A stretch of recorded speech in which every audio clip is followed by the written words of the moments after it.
so true for other people, and especially what you say about programming. And I know I just listened to a recent conversation you had with one of your UGA students about the music of Omar Thomas.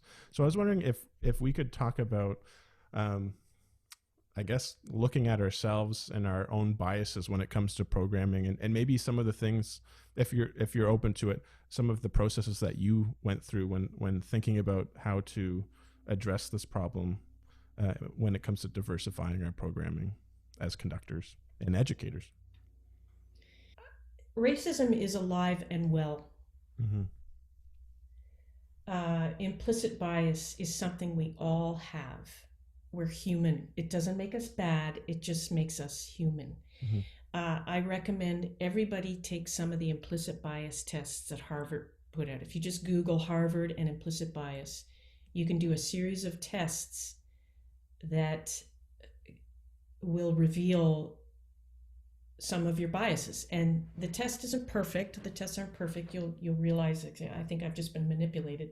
But still, you can learn a lot about who you are and what society has taught you. Mm-hmm. Your how you've been raised, what your situation is at work, and how that affects who you are as a person.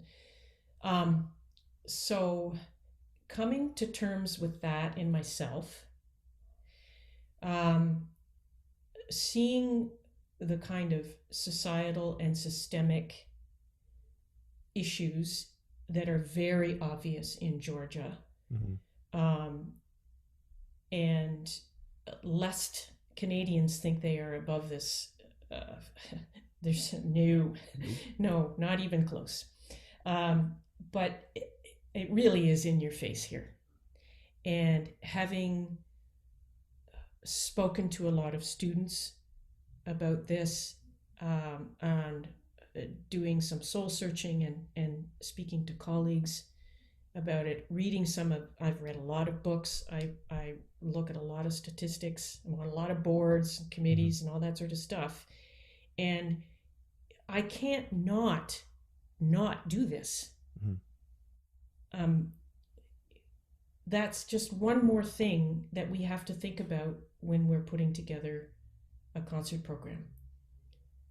Putting together a concert program is tough. It's hard work if you're doing it right. It's one of the things that we spend the most time on. And I had somebody say at a webinar or something, well, now I have to make sure there's a BIPOC composer on there, or underrepresented composer on there. And I said, hell yeah, you do. Yeah. That's your job. Um, you know, I said this to Melvin in the interview to which you were referring, when I taught high school and even and at Cornell, that I didn't do that. Mm-hmm.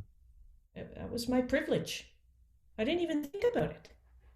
Um, but we have to. We have to. We have to do it, and you have to. You're going to make mistakes. I make mistakes. But you've got to take risks. You've got to do the work of of who these composers are, why they are underrepresented. Mm-hmm.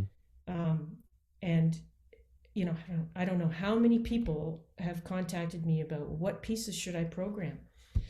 And there's a big part of me that's like, do your own freaking research. Like, there's so many websites out there now Yeah. that you can do this, and they're getting better and better and better. Right.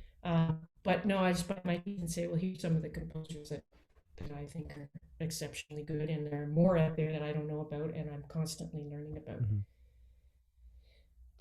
So I think when you talk about your process, it's just like, I'm just trying to pay attention. Mm-hmm.